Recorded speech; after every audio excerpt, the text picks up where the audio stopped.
Hey guys, I'm Chloe, and I'm here to share my story about how my grandfather's girlfriend's daughter thought that she would inherit everything after his death. So basically, my step-aunt Melissa, I'm using fake names because I don't want any drama in life. My step-aunt, Melissa, was creating a huge scene at my grandfather's funeral and rubbing his death without us present in his final moments. It was all in our face. Well, she blurted out for extra measure that me and my cousins would be getting zero inheritance from our grandfather because she was the heir to all of it. At this, my cousins and I could not help but laugh at her. Stupid little face. So, you see, this woman was never even legally adopted by my grandfather. She was living in her own world of delusion, so I just had to trample on her moments. To understand the whole scene, you're gonna have to understand exactly what happened to bring us up to this point. Let me start from the very beginning. Okay, so basically, my grand left my grandfather way before I was born. My grandfather was in the military and my mother was in a hostel along with her sister. My grandmother fell in love with some rando, while my grandfather was off serving in the military and ran off with whatever she could hold in her two hands. My grandfather just let her run off, for the lack of the will to hold her back from living her life. My grandfather has always been a cutie, I swear. Oh, wait, he's always been like this. His death, it was a shock to us all, and I'm still in grief. It's a pretty recent loss, so it's hard to not cry all the time. I really loved him, you know. Well, when my mother and auntie returned from whatever prep school that they were enrolled in, they obviously received the shock of their lives. My grandfather barely kept it together, as my mother used to tell me. So, like my grandfather raised his daughters alone, withdrawing their admissions from the hostel because they were harsh. My family, they have generational wealth, as we call it, so we have a giant mansion. Even after the sisters got married, they both had one huge wedding, can you imagine? They stayed in our big house with their husband even so. So basically, my grandfather raised his own children and his children's children in this big house. However, my family has had their fair share of tragedies. In fact, I would say that we have gotten more than our fair share. My mother, a father, aunt, and uncle went on this fun adults-only trip in their car, leaving me and my twin cousins Claire and Cassie at home with our grandkid. Sadly, they had a road accident and none of them survived. My mother was pregnant at the time with a boy, but oh well, life doesn't care who it screws over. It's an equal opportunity screwer. Who cares about who's good or bad? It doesn't mean you're gonna die the same death. That was when I was 8, and I've been raised since along with my cousins by my granddad. My cousins were depressed for quite a bit, actually. They couldn't stand the loss of their entire family, and I was too young to feel so much grief, although I did stay up nights crying and screaming and throwing things. But my cousins were truly inconsolable. They gave my grandfather a tough fight. They would not eat, they would not sleep, they would not go to school. They refused to cooperate, and my grandfather was too soft to enforce anything. He just understood. They missed a year of school, actually, and he sent them to therapy and did his best to make sure that they healed well. They started acting a lot better once they realized that our parents were not going to come back if they kicked and screamed at the grandfather who was trying so hard to give them the world. So they gave in. They stopped with all their antics and took good care of Granddad just as much as he took good care of us. And let me tell you, he did a splendid job. I've never felt the lack of support or love that any orphan usually does. We had our own little world, and boy was it perfect. No lack of money, no issues, no bumps. I would say the most traumatic incident in my life after my parents died was when I thought a girl wanted to kiss me. So I puckered up, but she just leaned in and whispered that I had lipstick on my teeth. I have not forgotten the embarrassment, and I literally never will. I cringe to this day, and it occasionally keeps me up at night. My grandfather just told me that it was her loss and that I deserve somebody who would kiss the lipstick off my teeth anyways. I died laughing at that, by the way, like a slay, Granddad, slay. He was so cool, I swear. We've always known how fragile my grandfather was, and As children, we did what we could. We monitored his health pretty closely, and my grandfather loved going to bingo nights and events at his nearby old age home. He used to have so much fun there. Actually, he fell in love with a woman there. My teacher's mother, to be precise, and they started going out, and soon enough she moved in with us, and I was 15 at the time. They went to high school together. In this very town, she was my grand's best friend. They had just gone out to a touch when grandmother went MIA. So when they met at bingo night, they automatically clicked again. She used to bake cookies for us in the beginning. Eventually, though, she started trying to be our grandmother. She would not let us go out in skirts or tops that showed any midriff. She didn't let us eat much junk food and was completely not allowed in the house. She believed that spankings makes more formidable butts and adults with discipline, as she'd always say before hitting us for doing something she didn't like. Of course, this was never in front of grandfather. In front of him, she was an absolute angel, a casserole-making, Bible-reading little saint of an age who, well, with her cane and hunched back, she was 5 years older than my grandfather, right? Well, that doesn't mean like much now, but back when she used to hang out with him and his then girlfriend as a joke, that's honestly just insane to me. My teacher, Aunt Melissa, the antagonist of my life, almost moved in after a year to take care of her mother and helped around with us. Wow, this woman was completely different in school and at home. She gave me a lower grade because I snapped at her once. That taught me to never cross her. She was the shameless thought. She never hid her dang audacity in front of my grandfather, and my grandfather actually used to beg her to back off and stop treating us like this. As if her mother wasn't enough, she had decided to be a complete witch too. Or other words I could use. My cousins have also been utterly funny and highly successful in fooling grandfather's little girlfriend. She's always confused between the two of them, and they took full advantage of that. Playing harmless pranks on her all day, it was quite entertaining. And my grandfather was too hysterical laughing to ever intervene. Despite all the pranks, it was getting a little too toxic and abusive for us to stay there. We would go hungry for days because she would lock us in our garage without our phones for, quote, being on them the entire damn day. She was old and walked with a cane, but that woman was fast. She would torture us quite a lot, and we could not complain to our grandfather because he was genuinely so happy with her. We could not possibly break his little heart. She treated him well, and that's all I ever wanted for him. We moved out into a nice apartment in the center of the city when I was 21, and the twins were 23. We visited often, but that witch never let us stay too long and always used to shoo us away. Eventually, though, she passed away in her sleep. Her heart gave out. This might seem rude, but hey, good riddance. I mean, honestly, I'm glad she died. She was really annoying, and my grandfather knew that it was coming.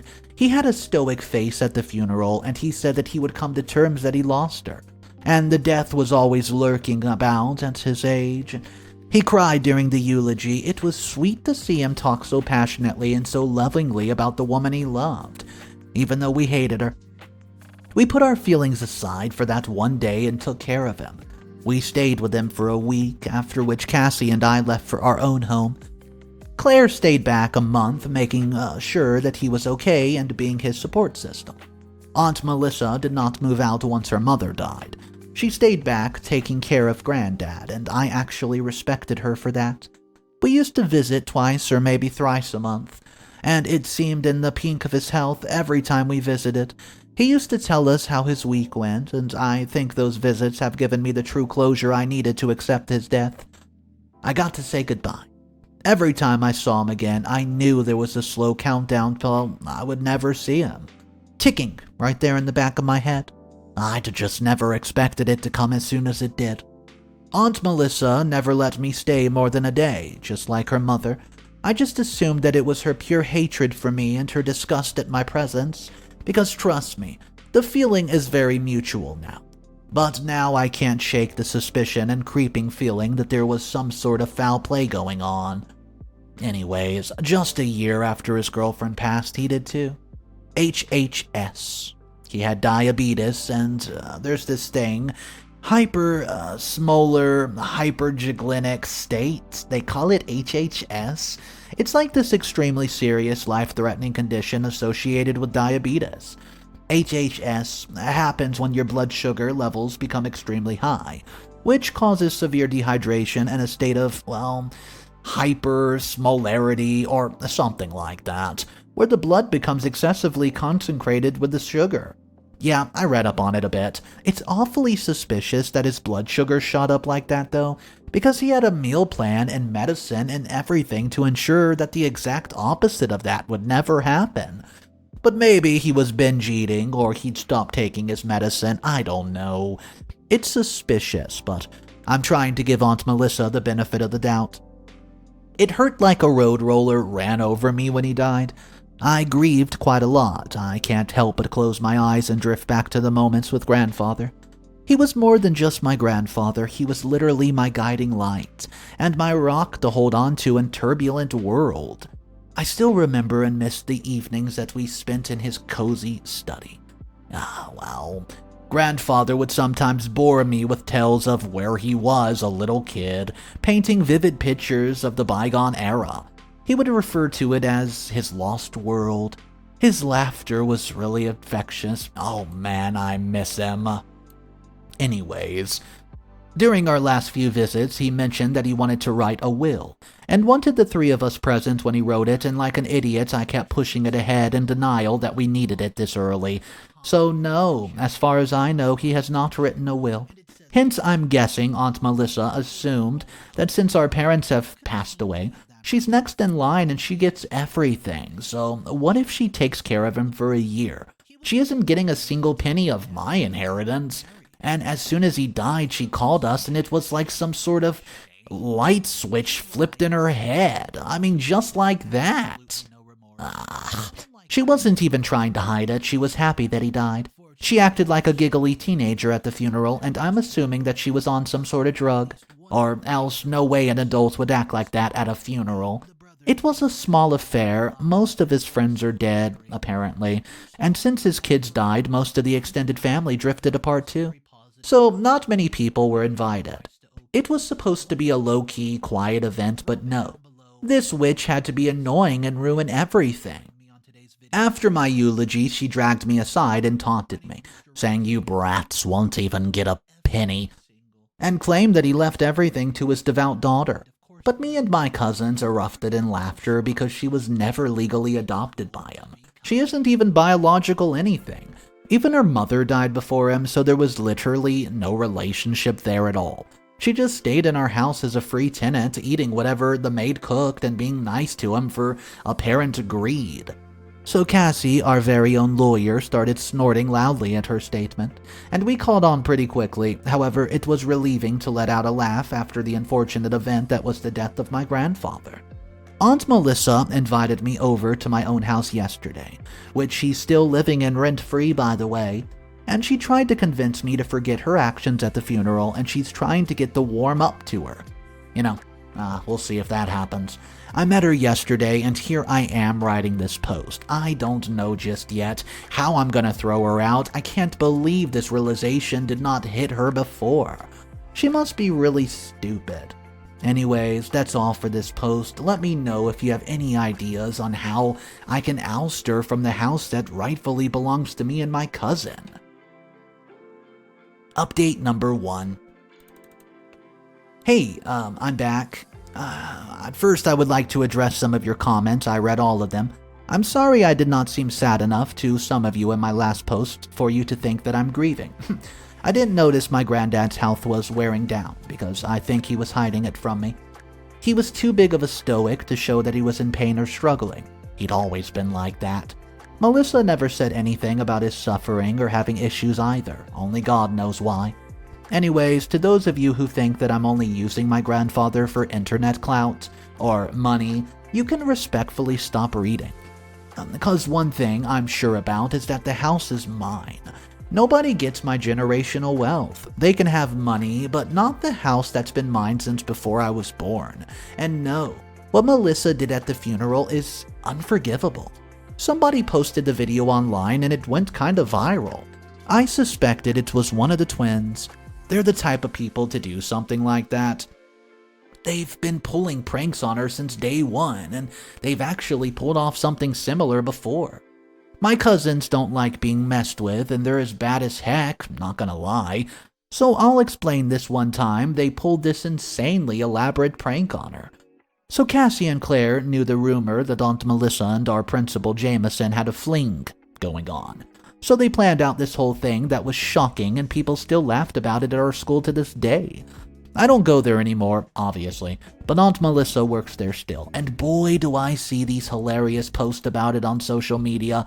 The mischievous twins tapped away on Aunt Melissa's laptop and meticulously crafted a series of fake emails purposely, well, from Aunt Melissa's long-lost love interest Principal Jameson.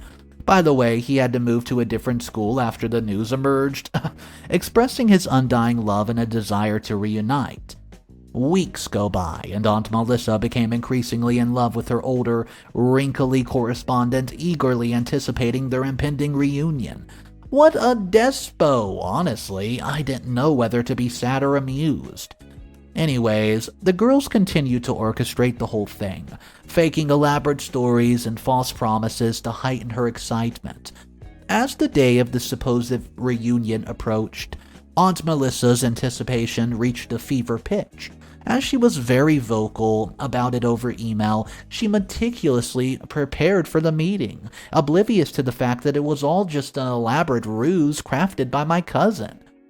However, just as Aunt Melissa stepped out of her house wearing her, silly tweed jacket and ugly blue pencil skirt, ready to meet her long-lost love, she was met with a scene of chaos. In the distance, she spotted Claire and Cassie doubled over in laughter. Their faces flushed with amusement, realization dawned upon her, and her poor little heart sank as she realized the extent of the prank. Well, that's what you get for harassing teenagers, I guess. My cousin posted the emails on Instagram and sent them to the school meme page. Yes, that was a thing back then. So yeah, my cousins haven't been kind to her at all. I had to up until my final day of school, but once that was over, I was pretty much horrid Henry. Everyone in the community dislikes her now. They were really commending her for taking care of him until he passed away, but no one wants to be around her now. I'm being there for her because I genuinely did not mean anything like this to straight up disrupt her life. Her job is hanging on by a thread because of the video that the students were super mad at what she said and did not want such inhumane people around them. Anyways, that's the update for now. I'll see you guys in the next one. Update number 2. Hey guys, I know it's been 2 weeks since I last posted, but I'm back now with a crapload of important details for everybody who's invested in knowing what happened. So anyways, I was wrong. Grandfather wrote the will without us, according to Melissa. She showed us the printed out will with his signature on it, and it really is all hers. I find that extremely strange. My grandfather was extremely protective of the family name and the house, and I don't think he would sign it off to someone outside of the family. I won't lie. I'm a little disappointed. Not because he did not leave any assets to us. That's okay. I'm doing great in life, yes, even in this economy, and I don't need much support from any inheritance anyways. Cassie is doing great also. A lawyer, and Claire just opened up her new photography business, so she's a little wobbly right now, but I'm sure she'll get there. I kind of find it strange that he did not even tell us. I thought we were close despite living at a distance.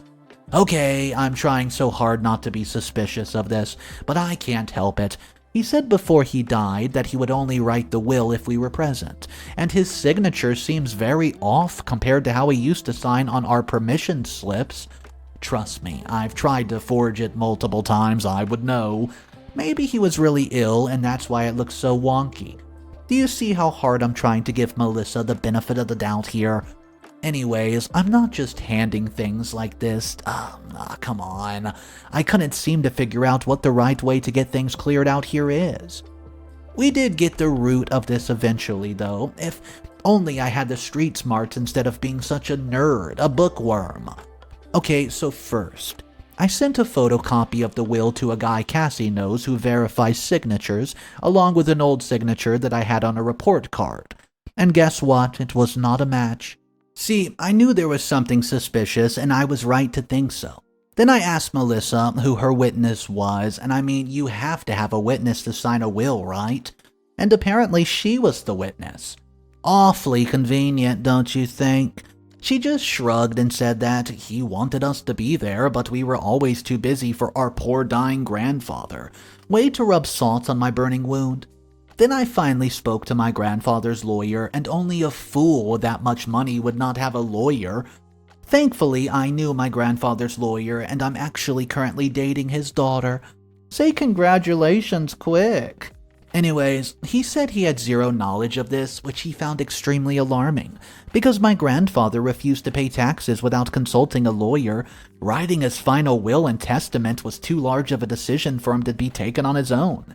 And even if he did, he said that he would get her for her elderly abuse and exploitation of the elderly, because he was probably not in his sane mind if he actually signed the will. Well, with these 3 things that I did, and see, I'm so patient, I didn't even jump to any conclusions the first chance I got. It's safe to say that the will is not real. Well, now that we know it's a fake, I'm ready to kick her out of my home. Now, how should I go about this? All sorts of suggestions are welcome. Update number 3. Final update of the story. Hello, my loves. I know, it's been approximately 4 weeks since I last posted, but I did it. I kicked her out of the house, and it's all thanks to you guys and your comments. Thank you for all the advice. Seriously, I could not have figured this out without you. In my last update, I shared that the will was fake. So I confronted her and threatened her to take legal charges against her if she did not pack her bags and leave. I gave her a month to find a new place and kicked her out. And trust me, she deserved it. Next, as soon as we all had full access to the house, we checked the cameras, and sorry, my grandfather is hella paranoid because he had 3 little girls to take care of. So, apart from the bedrooms and the bathrooms, there's CCTV cameras set up in every corner. I mean, yay, but yeah, I accessed the cameras and watched everything, and you're literally going to cry at what I found. She was force-feeding him rice and starchy, sugary food. This had been going on for months until his body gave out. She treated him like crap from what I heard in the audio video, and we made sure to take him every appointment necessary when we lived with him, just to make sure that we kept his diabetes in check. We did have several scares, and some underage driving to the hospital might have been involved in all these years, but he was doing mostly fine, as long as we were careful. So I should have known something was up. Thankfully, she never physically hurt him, but she treated him like she treated us, and he never said a word to us when we visited because she threatened to stop letting us come at all, and send him to an old age home. Well, in retrospect, that never would have worked. She's really dumb. But somehow she managed to manipulate my grandfather into thinking that he was about to lose us. Well, we lost him. If only he had told us all this, he would have been here today. I keep thinking about all the times we spent together, and that old rusty, dusty kitchen. He taught me the art of cooking and passing down family recipes that's been handed down for generations. The dude was low-key a maestro when it came to culinary skills, and I can still sniff the smell sometimes when I really think about it. Freshly baked bread emanating from the oven through the air, and the sound of his rough, loud voice yelling at me through each step. And Cassie's whining about how long it's taking. But it wasn't just the big moment that I treasure, it was the everyday ritual that bound us together. Well, at least they were daily before the pair of snakes came along. The walks in the park, hand in hand, sharing stories and dreams. My cousin hated those walks, but we still went every day because I loved him. I shouldn't have left him alone with that witch. I shouldn't have let him feel like I couldn't tell us everything. I feel like a fool. Now that I know the truth, I'll be pressing charges soon. But for now, I've sent out these AV tapes to the school and her landlady. I don't know about her house, but she's lost her job. The parents raised some issues with them leaving their children in such abusive hands, too. things got pretty messy, and now Melissa has nowhere to go anymore. Yikes. Well, this is my story for now, guys. Once again, thank you for the support.